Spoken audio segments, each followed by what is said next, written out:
I remember actually one time I saw a picture of me at one of our events, and I didn't recognize myself. It just wasn't the image of what I thought in my head. And it kind of like jolted me, like I wanted to really work on this, but I kind of resigned myself that I can't. Like, there's so much food in our culture, and like I can't. It's like too hard. I try so hard, and I just can't. And I told him that, and he like looked at me, like he's like, "You can't."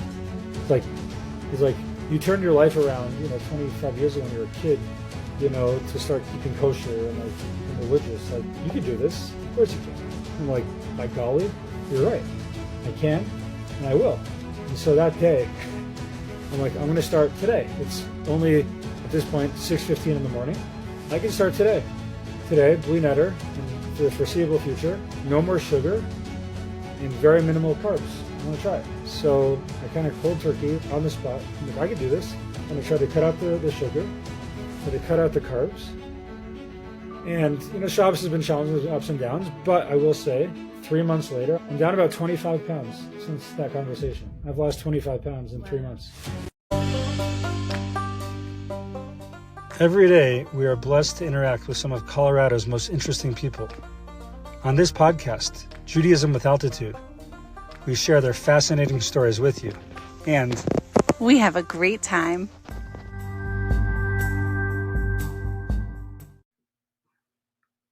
Welcome back to Judaism with Altitude. It's great to be with you tonight, late on a Wednesday night. And before we begin, I want to, first of all, thank you for listening. I want to encourage you to subscribe, like, and share this podcast. And right now, it's the end of the year. And as such, Spotify does a great job kind of giving you all your stats. So I want to give a very special shout out to our listeners spanning not one, not two, not three, not four, or five, or six, or seven, or eight, or nine, or 10, or 11, but 12 different countries on this great universe. So I want to give a special shout out to those of you listening from Nigeria, from Cyprus, Portugal, Brazil, Hong Kong, Russia, Australia, the UK, even Canada, Israel, and of course, the United States of America, as well as Mexico. Thank you guys for listening. We appreciate your global support. We're going to try to maybe produce Judaism with Altitude t-shirts in 12 different languages, maybe. Don't bli neder without taking an oath or a vow. I'm curious if anyone, just crowdsourced information, has experience with this. Are they bots in other countries? Are they real people? Is it every podcast? Is it something to be nervous about? I think they're real humans getting inspired from Judaism with Altitude. That's what I think. So it's probably what it is. Cool.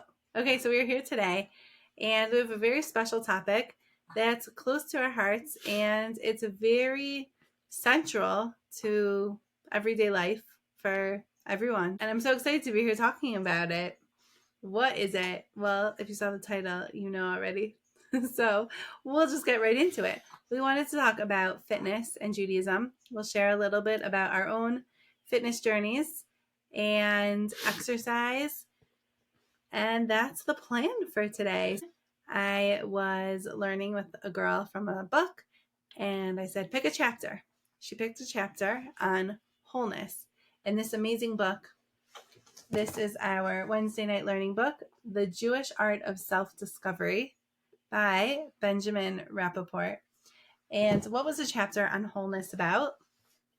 It was about being a whole person. What does that mean? Your body and your soul. We're made with both, and it's our responsibility to take care of both of them. So if one of them is lacking, then we're not whole, we're not complete as a human being. Since this is a very central topic in Judaism that's not often talked about so much, we wanted to share a little bit about it. Can you tell us more about your experience in this area and how it intersects with Judaism? Sure. So it's funny because from the time I was like age 20 till about, let's say, I think it was like age 28 or 29, I don't think I stood on the scale even once. And one day, when I was a campus rabbi at SUNY Albany, shout out, go Great Danes, SUNY Albany. Some of our students, Spencer and Jeremy, to be exact. Guys, I'll send this podcast to you so you'll listen and subscribe. You're getting a shout out, so you have to. They challenged me and my dear colleague to a game of 2-on-2. And I knew that we were more skilled and superior basketball players than them. Like, I knew that. These guys were big, strong guys. They go to the gym a lot, but not much of basketball players per se. I made an arrangement, by the way, while I was a campus rabbi, that they would get me huge physically in the gym, and I would get them huge spiritually. But we played them 2-on-2. Me and my colleague got off to an early lead, 2-0. And then suddenly the fate turned and it became 2-2, 3-2, 4-2, 5-2. We called for a halftime, and both me and my colleague laid flat on the gym floor. After like 15 minutes, we got up, and then they just keep beating us. It ended up being 12-2. We were humiliated. Afterwards, when I couldn't hardly move, I got home and I stood on the scale.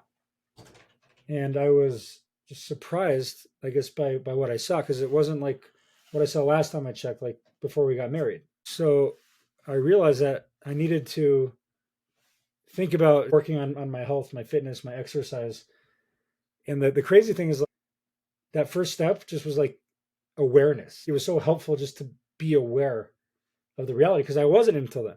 I used to think that on Shabbos, the calories didn't count. That's what they tell you. Oh, calories don't count. Take another bowl of cholent. Take another cookie. Take 3 more cups of Coke. And like, you just think it doesn't count, but it actually does count. And that's what I learned. So that was like a bunch of years ago, and that kind of just awoke me to reality. Okay, I'm not so young anymore. I need to like take this serious. I think there's something very interesting about that we get used to status quo, right? And in the younger years and in the 20s, our body changes after that. And it's not really so talked about of how these changes happen. And I think they sneak up on a lot of people that I don't think you're the only one. For sure. No, you're absolutely right. It sneaks up on you. And like kind of came out of nowhere. No one like really warned me. Oh, by the way, your metabolism is going to change a lot, and you can't get away with what you used to. So make sure. So then what happened is, fast forward, I don't know, a bunch of years, and there's been ups and downs and attempted diets and different things. And then it happened maybe, I think it was like 3 years ago. It was like, I don't know, early or kind of late 2021. And I get an email. I think the heading was Rabbis Can Run Recruiting. So I'm like, oh, that's interesting. I'm a rabbi. I can't run, but let me read the email. So sure enough, there's a program called Rabbis Can Run, in which they train rabbis like me that they teach us that fitness and health is like very important. Because in fact, the Torah says, you should take excessive care of yourself, like really take care of yourself. But a lot of us forget that mitzvah, and like we lose sight of it, we lose track of it, and we're very busy. And the Jewish calendar with holidays and Shabbos and all these things, it makes it really hard. And there's stress, and it's hard to do. But this program really emphasizes health and fitness, and it trains rabbis who are not always in great shape to be runners. So they train you over a period of like 3 months to run a 10K, 6.2 miles. And you slowly build up, and there's like a group, and there's a group chat, and there's a run that they do together, a customized 10K they do in Florida in February. And I signed up. Can you tell me more? What were your initial thoughts? Rabbis Can Run. Were you like, yeah, I could do this? Were you hesitant? I was very hesitant. I'm like, I don't think I can do this, but Florida in February sounds pretty awesome. Yeah, but I didn't think I could do it. The most running I'd ever done before then was in 7th grade. I, for some reason, was on the run club when we were at the JCC. My school was at the JCC, and we'd run, and it was awful. No offense, Shapir. It was miserable. And it wasn't the teacher's fault. He's a great teacher. But I just didn't enjoy running. Like, I was not a natural runner as a kid. Like, I'd hit the ball far in baseball, and people like start laughing when I ran. Like they made fun of me. I was self-conscious about it. Honestly, Yeah. it was like a kind of traumatic experience. I had something when I was young with my bones or something. I had to go to PT and like they had to like work with me because like I didn't move properly, so that affected my running. I was never a good runner, and then you and I dabbled in running a little bit when we first got married, and it just didn't work. Like it was not a thing. So I didn't think I could really do it, but I'm like, you know what? Like I need some structured program because I need to get serious about my fitness. Like I need to just get more fit and healthy. So that was awesome. And there's so many lessons from running. And I think that's beyond the scope of right now. Maybe that could be another talk later. But like, Good for you for doing that but and like, committing to it. it shows you I became a runner. I've now run over 700 miles and since I started. And I actually just got a personal record for a 10K this past Sunday. So I've been working at it. And it shows you like when you set your mind to something, as irrational as it seems, as insane as it seems, Hashem gave us such a powerful ability in our heart and our soul. We have a part of God within us. Like you could do anything. It's unbelievable seeing these rabbis running. It's unbelievable. So that was a couple of years ago. It helped a little bit with weight and losing weight, but not a ton. This is part of it. Like you need fuel, you need carbs to like fuel your energy while you run. So I didn't drop a tremendous amount of weight. I was in good shape, but I didn't necessarily like lose as much weight as I would have wanted to. So what happened was actually fast forward probably right after the baby was born back in August. So my chavrusa is a great man, and he himself has lost a lot of weight. I thought he always looked good. Honestly, I didn't even realize he had lost the weight until he told me because I always thought he looked good. I don't notice these things. What does that mean, your chavrusa? Thank you. My chaver is my study partner. Every morning, I'm very blessed to have a study partner at 6 o'clock in the morning, and we sometimes talk life, politics, our hopes, dreams, goals, aspirations, and sometimes we learn Gemara as well. And thank God, over the years, we've finished a bunch of tractates, and it's very special. Great way to start the day. But he was telling me about this kind of plan that he did, this kind of like keto kind of plan, where he cuts out the carbs and he works out. And I was like, yeah, like I wish I could do something like that. Like I really need to. I'd actually kind of let the weight get away. I stopped exercising as much over the past year or so. I remember actually one time I saw a picture of me at one of our events, and I didn't recognize myself. It just wasn't the image of what I thought in my head. And it kind of like jolted me like that I wanted to really work on this. But I kind of resigned myself that I can't. Like, there's so much food in our culture, and like, I can't. It's like too hard. I try so hard, and I just can't. And I told him that, and he like looked at me. He's like, "You can't." It's like, he's like, "You turned your life around, 25 years ago when you were a kid, to start keeping kosher and like become religious. Like, you could do this. Of course you can." I'm like, by golly, you're right. I can, and I will. And so that day, I'm like, I'm going to start today. It's only at this point 6:15 in the morning. I can start today. Today, bli neder, and for the foreseeable future, no more sugar and very minimal carbs. I want to try it. So I kind of cold turkey on the spot. I'm like, I could do this. Kind of try to cut out the sugar, try to cut out the carbs. And Shabbos has been challenging, ups and downs, but I will say 3 months later, I'm down about 25 pounds since that conversation. I've lost 25 pounds in 3 months. Just by loosely cutting out sugar and. No, I've been pretty strict about cutting out the sugar. Shabbos has been kind of hard. Like I try to be in moderation on Shabbos, but like by basically cutting out unnecessary sugar and minimizing carbs as much as I possibly can, I've lost 25 pounds. And I've tried to exercise, a couple times a week, and that has lost me 25 pounds. Now it's interesting. Again, I'm not a doctor, so don't go try this at home without talking to your doctor. I'm just telling you what I did. What was interesting for me was when you do this, you become mindful of what you put in your mouth. So it's funny. Every morning, I don't drink coffee much. It kind of gives me the jitters. It makes me like freak out and nervous and anxious. But I do drink like black tea. I used to drink a lot of English breakfast tea. And every morning I would put that tea in a cup at my 6 o'clock chavrusa, and I would pour who knows how much creamer in there, one of these Freedom vanilla creamers or caramel macchiato creamers in there. And I wouldn't measure it out by a teaspoon. I'd pour a nice helping in there. If you look at the back of one of those things and you imagine how much I was putting in, like just at 6 a.m., I'm already putting garbage in my body. And that's just first thing. And then I have like 4 more of those throughout the day.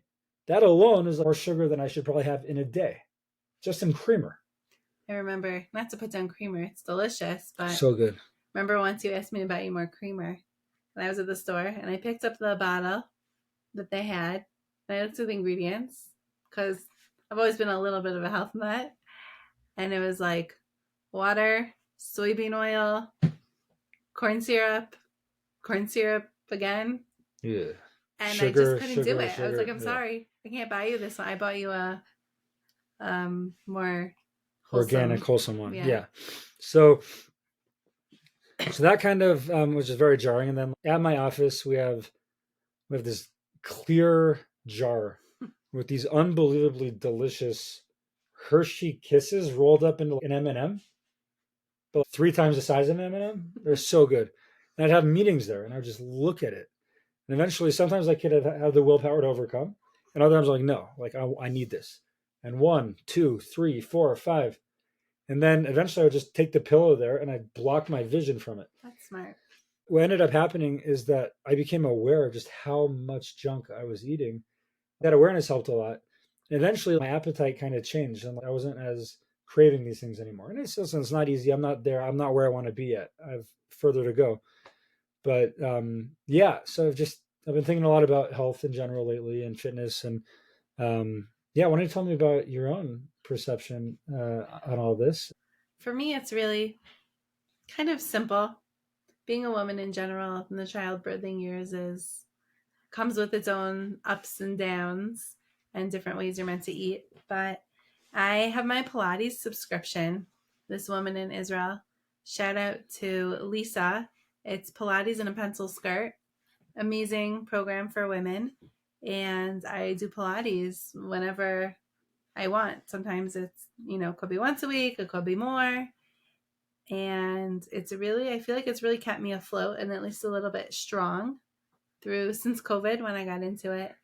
And I also, on and off, have been teaching dance fitness classes. So, I love all that, and I think it's fun, and it's nice. Another aspect of it that I really come to appreciate. What can I have real quick, just a little parenthesis? Yeah. Good podcast word, parenthesis.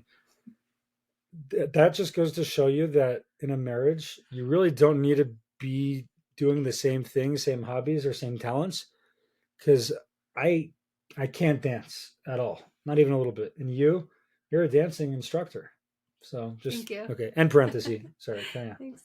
So recently we started going for walks again. We used to do it in the summer when it got dark later. But now I noticed, I think I was listening to something about walking after you eat, and I just started trying to implement it into my days now. And I just find, I don't know, for my physical health, for mental health, it's so uplifting to get outside in the middle of the day and get some fresh air and move a little bit. I just think it's so underrated. That actually brings me to another point, which is for anyone who's blessed to be in a relationship, you have a spouse or a significant other, exercise is actually something very awesome, like to do together. So today, for example, we went on that walk and like, it was unbelievable. Like it's December in Denver and it was like 60 degrees, not a cloud in the sky, gorgeous mountains, cool air. It was such a blessing. We got to spend time together, do something healthy together. It's like a great way to build your relationships when you do something like that with your significant other. And big shout out to my buddy Josh, who's, maybe we'll put in the show notes, his website, starting an amazing business in which he organizes fitness opportunities and videos and self-defense things on an app where you can tune in and scroll through and do whatever you want to do for your own fitness or self-defense training, whatever it is. So 2 days ago, you and I did that. We did a video, and it was one of the most intense things I've ever done in my life. I still can't move.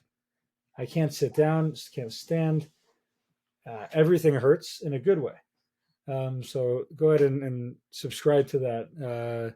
Stay tuned for the show notes. But you can subscribe, JDFA, and you're not going to regret it. So I was actually thinking about this this morning, because we did this workout video and we're both pretty sore. And it feels so good to be sore, but at some time it's like, enough already. I don't want to be sore all the time.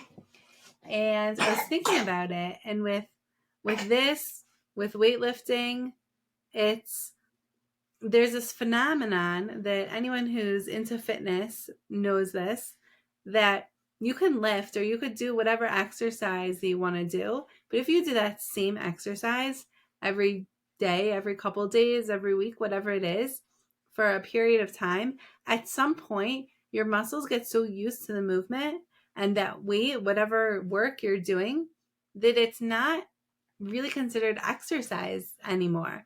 Like, it's not growing muscle. And I mean, I'm not going to get into the science of it. There's so much science, and we're not health experts by any stretch of the imagination. We're just connoisseurs of the information. But it's so important to build muscle for our health, as many people say.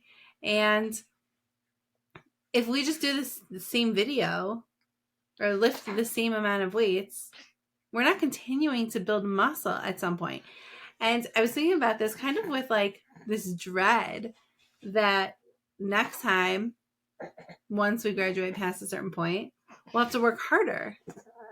And it's so interesting that within fitness, there's this idea that you have to just, in order to continue exercising, you just have to work harder and harder each time. There's no like status quo. It's not like we just did a workout and our legs are sore and then we don't have to work on our legs anymore. I can't just like check that off my list for the year and say I did it. Like, I have to keep doing it. And there's something that's so unsatisfying about that. And it's such a reality in life in general. Yeah, absolutely. Yes, there's something unsatisfying about it, but I think there's also something deeply, deeply satisfying about that as well. That in this life that we're in, it's a metaphor, that it's not about the destination. That's not this world we live in, where it's just you try to get to the destination, then you're there. That's not this world. We're talking about this tonight, actually, in the discussion that we had in our class, is that this is not a world where you just focus on the goal, achieve it, and then like, oh, now everything's great. Like, that's not why we're here. We're here to work. We're here to work hard. And that work enables us to grow, to become stronger, better people. And in Olam Haba, in the next world, that's the world where we kind of can enjoy the fruit of our labor and bliss out and just relax and have calm and tranquility. This is a world of this Olam Ha'asi. It's the world of effort and toil and work. And it's not the process. So many times in life, people just like want to get to the goal, like without going through the process. But really, for so many things in life, the satisfaction is in the journey and the process and the effort. Wow. As the Mishnah says, Lefum Tsara Agra, according to the tsar, the pain is the reward. It's like planning a trip. Sometimes planning a trip, like planning, could be the best part. Like you're anticipating, you're figuring it out, you're going to be at that hotel, you're going to that destination. It's awesome. It's fun. Then you get on the trip, and then you got your kids, and they're screaming, and you're jet lagged, and you're exhausted, and your feet hurt, and you don't want to walk everywhere, and you're hungry, but you can't eat most of the food because nowhere's kosher. So you got to go to, the Safeway or the Costco there, and then you got to buy like the fruit because that's all you could eat. And it's not necessarily as awesome as we thought. It's like the planning was like a big part of that. So when you're working out, yeah, it hurts. And it's not so, I don't know, it doesn't feel so great in that moment. But like there's such a deep satisfaction because you're working yourself. You're challenging yourself. And It's meaningful. it's meaningful. Think about in life, right? All those things that we did in life, I'm sure we all have different examples of like things that you weren't looking forward to doing, but like after you did it, like, you're glad you did it 100% of the time. So oftentimes, yeah, like, I'm not really feeling running in the morning. It's 42 degrees outside. Like I'd rather just go do something else. Or, you know, we like this podcast we're shooting right now. We started at 10:30 p.m. Like we had a long day. We're tired. Like it would have been easy to just push it off. But you know, as a kid, sometimes like baseball practice. Like I didn't want to go to baseball practice in the afternoon or piano lessons. Whatever it is, oftentimes these things that you're not like excited for, but when they're good, meaningful activities, I'd say 100% of the time, like, you never regret that you did that. Yeah. I never regret that I ran, or we didn't regret that we did that exercise video. Right. Like, yeah, it hurts. Thank God, it's awesome. We're growing. It feels great. It feels great. Yeah. Yeah. I think that's such a metaphor for life, right? That in life, exactly like you said, it's not about being comfortable. It's about growing and how much can I grow? And it's not just in our physical fitness. It's not just in our body. It's in our body and our souls. And I know when talking about with girls what to look for in a spouse, something that we often talk about is to look for someone who's growth oriented, because it makes a difference. Think about people you know who might be some growth oriented, some not. I think it makes a difference in who a person is and how they show up in the world and how they deal with things that come our way, right? If there's something like a challenge that comes, do I look at it as something dreadful, or this is a challenge? It's an opportunity to grow. Yeah. And it's a reframe on life. I think this concept that it's never okay just to keep the status quo. In business also, to keep a business running, you're supposed to be constantly looking for who are your next customers, not just taking care of the customers that you have. And you can't just take your foot off the gas. You're like, oh, we're coasting. We're doing great. No, you got to keep growing or else you're going down. And the business and spiritually, for sure, it's like that. Like you think you've arrived. You think you're there where you want to be spiritually. Life doesn't work like that. You will drift off. You will go downhill if you're not actively trying to grow. And the metaphor that we always say is like it's going up on a downward escalator. That's life. That's spirituality. If you're not climbing up, you will be brought down. We're in a material world. You will be brought down. So just chilling and thinking you've arrived and you're exactly where you need to be is not really the most healthy way to live life. You're not going to grow. You're going to end up sinking down. And I think it's something we got to consider. Now, some of what we might be saying might be surprising. On one end, are we saying that you should like be down on yourself? And of course, the answer is no. But you just have to understand you should be proud of your accomplishments and appreciate the process as you go. I think if you appreciate the process, you don't have to be down on yourself because you're knowing I took a step. I took a small step. And that's something also about exercise, right? That when we jump into a video that's more advanced than we're meant to, we can't do it consistently because we're still sore from the last one. But those small baby steps and enjoying the process along the way, and I think that's just such an important metaphor for everything in life. Absolutely. We're also talking about in this week's parsha, Yaakov works for Rachel, and the Torah says that because of his love for her, it seemed like yamim achadim, like one day. It seemed like no time passed. How does that make sense? Like he loved her so much, and he wanted to marry her so much that it seemed like no time passed until he married her. How does that make any sense? So I heard an explanation that the answer is that he was so busy working on himself to become the father of the Jewish people and of the tribes And he was so busy growing and learning and developing himself that, yeah, it seemed like only one day. He wasn't just chilling, doing nothing and wasting time. He was actively building himself up. And when you're doing something constructive, yeah, time flies. He was doing something holy and constructive, occupying himself with that, and the time actually flew by. One other point to be aware of is, again, it's kind of surprising what we're saying, because in a lot of modern thought, self-help literature, meditation kind of stuff, there's this idea that the state of calm is the ultimate ideal in life.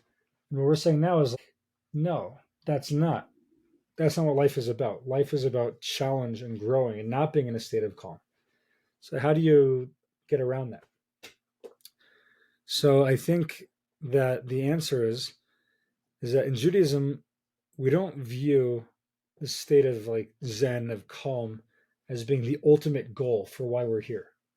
We think, again, when you flatten out, when you flatline, like, you're not living. It's the ups and downs that make you alive. We think that state is important, though. It is important to meditate and to be mindful and do mindfulness, breathing, and exercises. But again, not as the ultimate state of where we're meant to end up, but as a way to calm our minds so that we can approach the challenges of life, with a proper mindset and with the healthy, with a good mental health. But it's not the end goal. So this state of calm and being is not a end, but it's a means to live a meaningful life.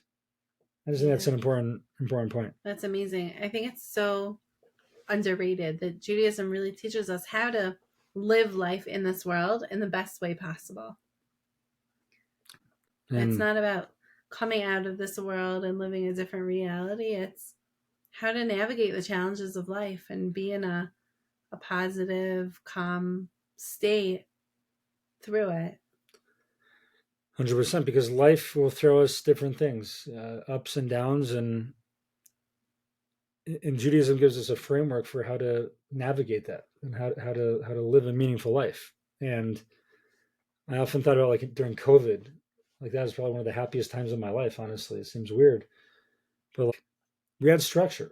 Judaism gave us structure, and I'd pray in the morning, in the afternoon, the evening, study Torah. We had Shabbos. Life kind of went on. Went back to synagogue after a couple of months when things opened up. Saw humans and people, and like, we had a framework to keep us moving, even in that horrible, crazy time.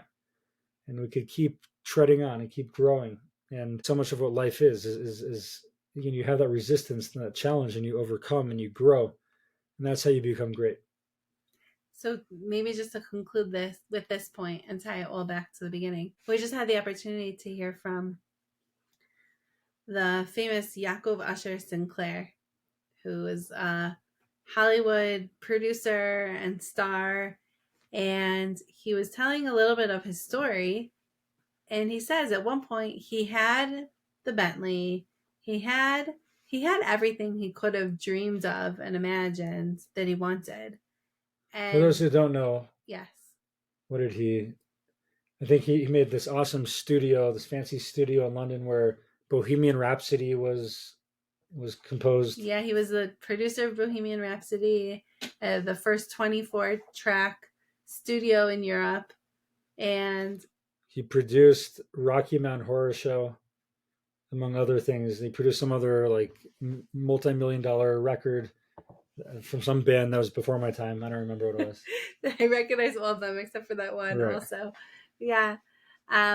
Super successful guy in this glam business. And at some point he just felt like something was missing. He got there. He got to the top. And he's like, what's there left? And why do I feel so empty? Like, I got everything. I got the car, I got the career, I got the fame. Right. I got the reputation. So remember he said money.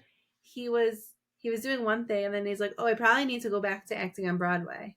Remember? And he went back and he did another show all around England.